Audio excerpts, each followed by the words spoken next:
Hello and welcome to There's No Business Like, a podcast where friends and industry colleagues explore topics and interview leaders in our industry of professional theatrical touring.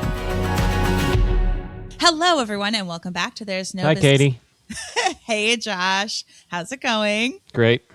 Great. Kevin, how's it going for you? Just living the dream. Excellent. Well, as I was saying before, I was so rudely interrupted by Josh. Welcome back to There's No Business Like. I'm Katie Traska-Miller with Michigan Maven Creative I just Associates. responded to a hello. And I am clearly here with my friends and co-hosts, Kevin and Josh. It wasn't rude at all. It was courteous. You respond when someone says hello. Are you going to introduce yourselves? I think you just did. Yeah, I do Kevin too. Maynard coming at you from Tallahassee. Yeah, and this is Josh, and I'm in Illinois. All right. So today it is just the three of us because Brian and Danielle are dealing with kids and shows and other various things. But we are going to have a quick discussion about some recent developments coming out of Washington, D.C. We are going to talk about what is happening with the Kennedy Center and the recent budget allocation for the National Endowment for the Arts. So, Josh, do you want to kick us off? Yeah, I believe that you meant to say the Trump Kennedy Center, and I say it as such because I want to acknowledge the downfall of the organization itself as a direct result of that illegal renaming of the center. The center's not closing because it needed renovations. It's closing because they couldn't get any bookings. It's closing because people have been canceling left and right. Organizations that have been seated there for the entirety of that venue are leaving. The real truth here is that President Trump thought that in taking it over, he would be able to get the entertainment that he wanted in there and would get voracious support filling the seats from his constituents. And that has not been the case. I mean, you can only have so many people attend Kid Rock and Jeff Foxworthy for so long. So, No, but now they haven't played. I know. Actually, I mean, I'm let's pretty sure be Jeff honest. Foxworthy's actually coming up. So, But like the programming that has been there is no longer there. yeah, It hasn't been replaced by anything. Yeah, this obviously there is a lot to unpack in the Kennedy Center conversation. I mean, obviously there's a name change. There is a stacked board of directors. There is bylaw changes that happened basically overnight. I mean, there's a lot of things to unpack in that situation. There's also unqualified staffing. I think that person has already left too. Yeah. Well, not just that person, but yeah. like the director that he placed, who has zero experience in the field at all. And there's policy around the funding, this supposed renovation of the center being made via social media posts. None of this has been vetted. None of this has been run past the board, past Congress. Like, it is just sort of being plucked out of the blue, it seems, as a reaction to artists pulling out, pushback against what's been happening there. Like, it's not a vetted policy proposal in any way, shape, or form, right? Surrounding the Kennedy Center and, with supposedly being closed, the Kennedy Center is supposed to close as of July 4th for 2 years. That was the announcement that was made most recently. And the National Symphony Orchestra did not know this was happening. They have contracts, right? They have artists contracted. They have a contract for the venue. They have planned performances. Just as the tip of the iceberg, I think us as arts administrators, we are concerned for organizations like that have been planning to use the space. They have contracts signed in a variety of ways. We're concerned for the staff. What does the staff do during this time? And then to the point from some news coming out of Congress, the legislation around the Kennedy Center is written that it is required that the organization provide a certain level of service to the community, to the nation and the local Washington, D.C. community. So when you close a building like that with no pre-planning, what happens to that legally defined and legally required programming that's supposed to serve the community? How are they going to transition that? What are they going to do? Is it even going to happen? Is it going to continue to operate in violation of long-standing law? Like, there's a lot of constitutional and legal questions engaged in this. I don't think there's so many constitutional questions, but there are legal and congressional questions. Yes, but I think we also have to take into account that this isn't the first facility or first thing that has happened this way under this administration. Right. I mean, there's plenty of things that have been posted into social media. I mean, we knocked down part of our Capitol to make way for a ballroom that didn't have congressional approval. I mean, there's all sorts of things that have happened under this thing. I think what we, as like arts administrators can talk about and like glean from this is, why the abrupt announcement, but also like, what is the benefit here? As a perpetual optimist, I mean, there is potentially some exciting things that can happen with the 2-year closure. Obviously, as Josh alluded to at the beginning, or not alluded to, just stated, audiences are down and people are pulling out of that organization.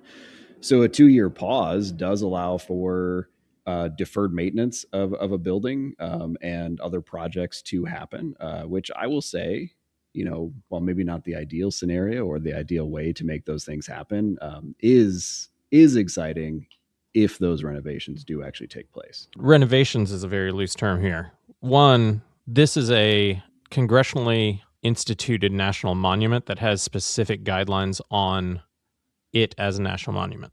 The name change itself, I referred to it being illegal because it can't officially be in place despite the fact that they put the name up on the building, because that requires congressional approval because it is a national monument established by Congress. Secondly, in the questions that the president has answered about this, he has said that we will strip it down to the steel and it will not resemble what it resembled before. And that's not a renovation. That is a full demolition and rebuild. And can you actually achieve that in 2 years when there are no plans in place? There's no funding in place. Like, come on. I mean, but he's also said the opposite as well. He's also said that it won't be a complete demolition. I mean, this is the issue that we have on a lot of things with the administration is a back and forth and I never actually said that. What I said was this. So it's hard to say like what is going to happen with that. Yeah. I do think that it's an interesting bellwether for what arts and culture means in the U.S. with that venue closing and depending on what happens within that 2 years. And if it closes for longer than 2 years because the renovation is going to take longer, then there is no more black eye of people refusing to perform in the Trump Kennedy Center. Well, that too. And it's also, I mean, it's an interesting bellwether to see like what the support is for arts and culture in the U.S. like with that closing and with whatever happens inside that building during that time, especially when it's mirrored with a National Endowment for the Arts funding bill that was funded at the same levels as it has been for the past couple of years. So it really, to me, like that's what I think is really interesting is, what does this mean and what does this say as like our national stance on arts and culture? Kevin, I think it's an interesting question and I want to circle back to it, but I just also want to say, like, do we think this is just another distraction from other problems of the administration? And do we think that it's at all a serious threat to the institution? Do we actually think that it's going to be followed through on? Not to say that we shouldn't take it seriously, but the administration takes interest in a lot of things and then loses interest very quickly as well. I think it's absolutely a threat on that organization. I mean, regardless of if it closes or not, for 2 years. I mean, those sort of announcements and those sort of things like send panic through, all the organizations that are using it, the still qualified staff that are in those organizations or part of that particular organization, because these sort of things keep happening. Like those people have a livelihood attached to that building and they have to move on. They have to do something else. So yeah, I mean, it's absolutely a threat on that facility for sure. So then going back to your question about what is this saying, this moment saying about our sort of national cultural awareness or feeling towards arts and culture? As we mentioned before, the NEA did just receive its fiscal year 2026 funding appropriation at $207 million, which is the same as it was in 2024, 2023. So Congress came through and they appropriated the same amount of money, even after all of the rigmarole and drama that we saw last year. So does that mean our advocacy efforts worked? Does it mean that Congress is actually paying attention? Does it mean that like once attention from the administration is turned away from this, those things can sort of come back into place? Does it mean that like Yeah, we have arts and culture is important to some people, to others it's not. It's just going to sort of stay the same because the appropriation didn't go up or down. It's exactly the same as it was. I think that the interesting part of it is how loud, from a media standpoint, the cancellation and the defunding of the NEA was and has been, and how, in turn, how quiet the actual funding of the NEA is. And that it is a campaign point that we're getting rid of woke arts funding. And in reality, we're going to fund it anyway. Granted, we are changing the parameters, and a lot of the things are now focused on American pride and national pride. But the NEA has been used in a way for social change for a long time.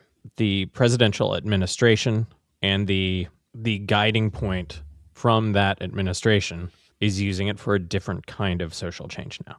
And it's just a matter of it's not being used for social change that we like, but it is being used for social change in the same way that it has been for progress in our minds in the past. This begs the question, the use of arts funding to progress an agenda of any kind, whether it's positive social change or whether it's national pride, funding is tied to meeting certain standards, regardless. And it has been in the past. It's just being done in a different way now. And is that really worth it for organizations to jump on board and take that funding, or do they need to figure out their own other funding outside of NEA? It's a great question. I mean, it's really a tactic that I think, sort of needs to be unpacked a bit more, because if you think about this on like the argument side of things, we're funding arts and culture at the same level. We may be closing a national institution, a national monument for the arts, but we are closing it to make upgrades. On the surface, all of that sounds fantastic. Like, how do I make an argument against that? The things that need to be unpacked are the methods in which we're closing, and like the timing of that, and how that impacts individuals and people and organizations, and like the ripple effects that'll have through the arts.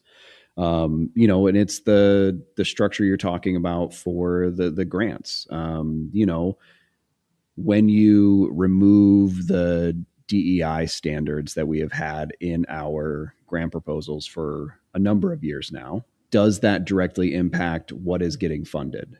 Or is it just removing the way that you're talking about what's being programmed on your season or what's being put on in your venue? You have to think about, is it so bad for an organization that is funded by the U.S. people and the U.S. government and appropriated through Congress to emphasize programming that celebrates 250 years of our nation's creation? I, for one, have trouble arguing against that.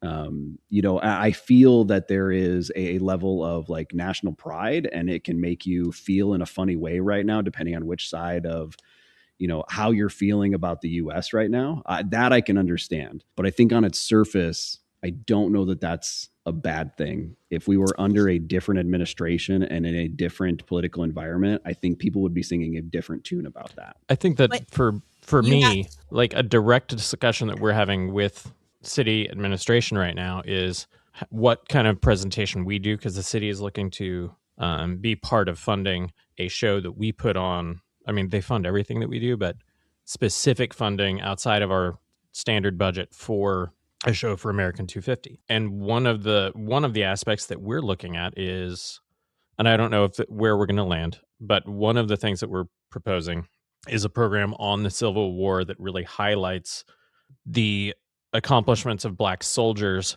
as part of the Civil War. And that is a way for us to incorporate history that needs to be told as part of American 250. And so I don't think that representation and American nationalism, or not nationalism, but national pride through America 250 have to be completely separate here, because you can highlight things from the past and things from history of the United States of America in a way that also moves things forward.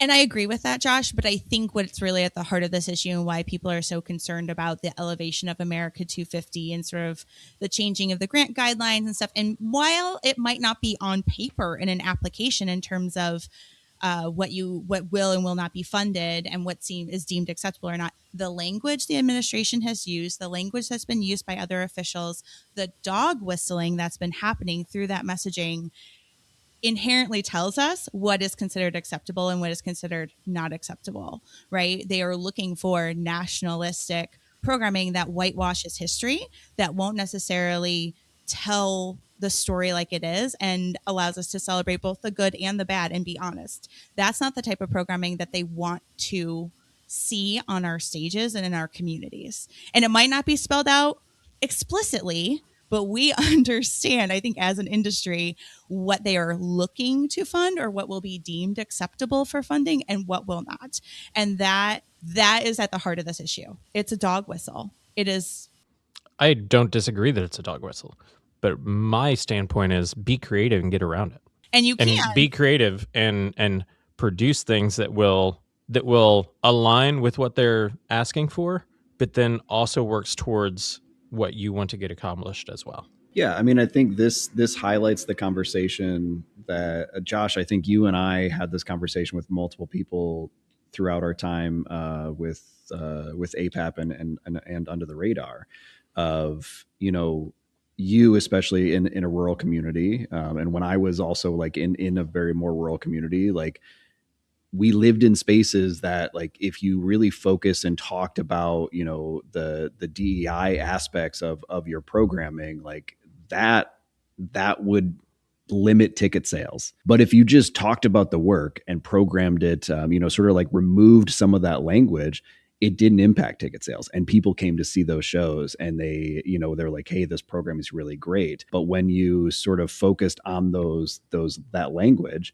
so like in this instance, like program the things you're going to program, find a different way to talk about it. And I think you're going to find more of your community coming together for that, and possibly more funding in this instance. And part of that is terms like diversity and inclusion and equity being weaponized in a political Correct. landscape. But being aware of that political landscape, being aware of what terminology has been weaponized and how to work around that within your community to still make a difference is incredibly important in this time. Yeah, and it's taking a note of like who's in your community. I mean, like we always talk about. And it's great program for that. If you're an arts organization that is deep in a conservative community, as we are, knowing that community and how to reach people in that community while not causing yourself to become something that people want to avoid because of weaponized language, you can't make a difference if you can't get people in the room. Getting them in the room to begin with is as important as doing the work itself. And I think that comes back to this question about the chilling effect of all the things that are happening in DC in light of the change of the funding, the funding battle last year, everything with the Kennedy Center, the America 250. While we can encourage each other to be creative and to do all of what we're talking about here, like it is part of the playbook to put restrictions and to undermine and to infiltrate artistic institutions in a way that it will eventually have a chilling effect on freedom of speech and on artistic expression, and will end up in the long term limiting, and we will self-censor what we do. So do we think that all of these things sort of add up to that potentially happening here in the US? I don't think so. I mean, look, don't get me wrong. I think that a lot of our mainstream stuff that we're going to see is going to be very different. It's going to be very whitewashed. It's going to be this for some time. But I do think that we are going to see some really great art come out of this. I think we're already seeing a lot of really great like protest songs and music come out of this. And it's encouraging. I think it's exciting because we're seeing something a little bit different, hearing something a little bit different.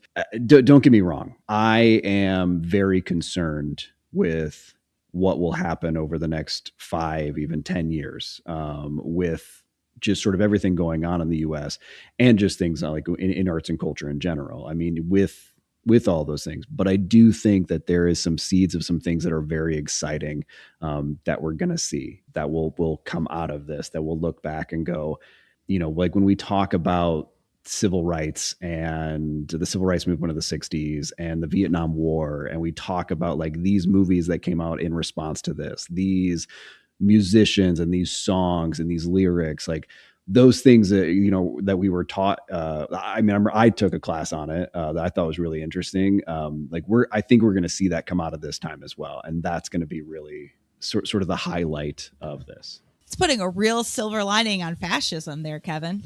It's not a silver lining on fascism. I mean, it's a silver lining on the shit that we're living in. I mean, you've got to find the positive. I mean, we can live in the shit every day that we want and really focus on the negative, but like, it's just going to bog us down. And it's just going to depress the hell out of us. I mean, and I don't get me wrong. Like, these are things that I spend way too much time thinking about, way too much time reading about, and, you know, unfortunately seeing on my news feed, because that's just the world we live in. So yeah, like, I feel I have to focus on, like, here's the exciting thing. Like, here's the positive thing. Like, blessing and a curse. I will always be that perpetual optimist that will find that silver lining. I think the message of keep a positive outlook, don't let it get you down, don't let it bog you down, is a message that we need. So I think it's... I agree with you. The art that came out of those periods of time is incredibly important. It just, and I appreciate it, and I appreciate what it's given us, and we need art during these times more than ever. It's just, I don't really want to be raising a kid in a time that the only benefit of it is that, like, we get great art out of it when other kids are being dragged away to ICE facilities. Like, that's not a world that I want to live in. And if I have to sacrifice some great protest songs to make sure our kids are safe, like, that's actually my number one priority, even as... Yeah, but you don't get to make that decision. Like, you don't get to make the decision of sacrificing protest songs in to create a safe environment. Like, the environment's not safe. So, like, you can sit there and focus on, that doesn't mean like, that I having can't to do wish. That doesn't mean that I can't wish that we weren't going through this. Like, invalidating my feelings about that is also not good. Like, we need to recognize that and understand that everyone is coming into this space with different fears and different concerns. And, like, I don't want my kids being raised in this environment. Like, it's just... Look, I don't want your kids being raised in that environment either. I personally don't enjoy being in this environment, but it's the reality, and it's however we react to it. Like, that's what I'm saying. It's I just think that we tend to glorify or forget, or since we weren't there to experience it, the trauma of, like, the civil rights movement of the 60s and how many people were hurt and injured. And then we go, oh, but look at all the great... And I understand your point. I really, truly do. It's just... I don't know. It seems like a lot of sacrifice.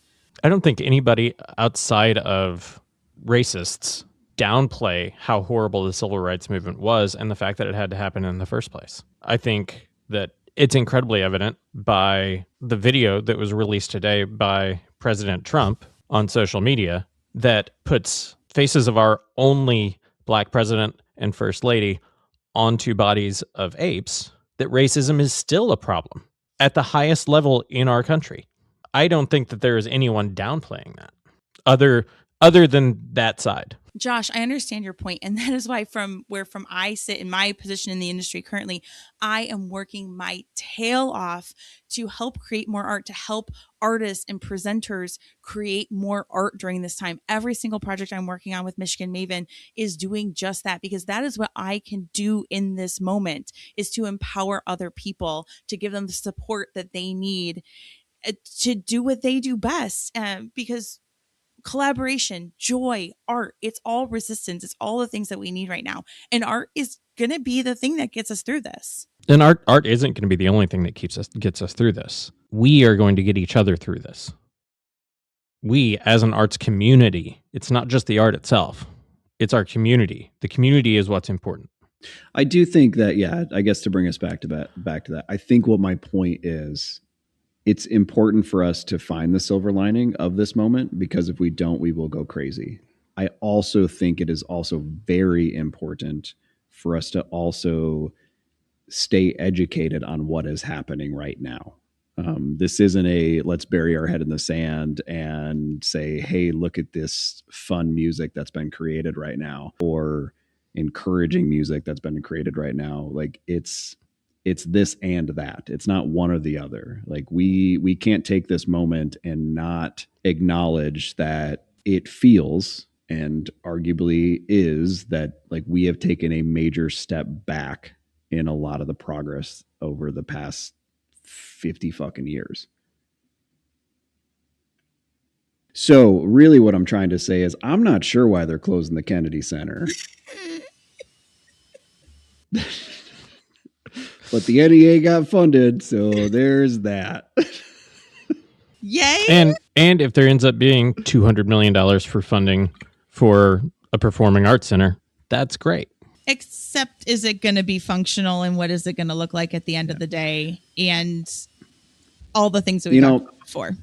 Yeah, and I think a larger conversation on this that is, tangential to this is Kennedy Center closes for 2 years because of, we'll say, upgrades, deferred maintenance, those sort of things. It is an interesting conversation, and something that we should talk about is is funding of facilities, is funding of the maintenance and deferred maintenance of facilities. How many times do we know of an organization that has a beautiful facility, but they have been pushing off maintenance projects for 10, 20 years. And then all of a sudden it comes to a point where it's oh crap, we need to raise $2 million because this thing's about to break. And we haven't been addressing this for 15 years at this point. This is a common story. And I'm not saying that's the reason the Kennedy Center is going to close for 2 years. But what I'm saying is organizations and buildings do close for that reason, or have to take a pause for that reason. And that's something we should talk about. And at this point, it seems like a convenient cover. Yeah. Yeah, look. We came out of COVID, and we blamed a bunch of corporate layoffs on COVID. When really organizations were right sizing. We're seeing AI come in, and it's we're laying off people because we have AI to do this. It's corporate right sizing in a lot of things. Look, it doesn't matter if it's the arts, the government, anything. We're gonna find a convenient story to say oh, we're doing this because of this, not because we mismanaged this and we weren't paying attention. Well, Kevin, leave it to you to bring it back to an actual relevant, salient point that we as an industry do need to be talking about: maintenance, deferred maintenance, fundraising, those sorts of things to keep our facilities safe, right? And functioning for our artists, our patrons, our kids that are taking classes. That is actually something we should be talking about as an industry. So that is all the time we have for this week. Hope you enjoyed this episode of There's No Business Like, and we'll see you next week. All right, everyone. Thanks for listening to There's No Business Like. Our producers and hosts are Brian Zelmer, Josh Benson, Kevin Maynard, Katie Miller, and me, Danielle Van Hook. Views expressed in this podcast are ours alone and are not reflective of the organizations we are a part of. Keep up with us at nobusinesslike.com. There you'll find links to all of our episodes and socials.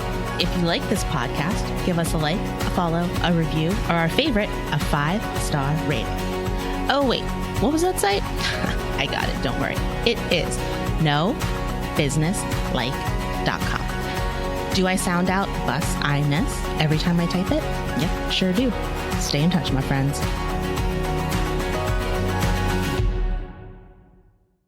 That or bringing back the guillotine. I'm not opposed. That one we should probably cut. That's Nope. Katie, the thing that you missed in New York was me introducing Kevin to new people on a high level over and over as my Trumper friend Kevin. Oh no. Uh-oh. It and was you have fabulous. to be no, that's not true. That's not true at all. yikes is what it normally is. It's fuck. It was great. And then you actually corrected yourself, right? And said, Yeah. Just kidding. Yeah. I think most of the time. I don't know if I did every time. I think I made it pretty evident. I agree. If I didn't correct it, Kevin very quickly did. Yeah. I can't wait to do it again next year. Who says I'll be there? No, that's a fair point.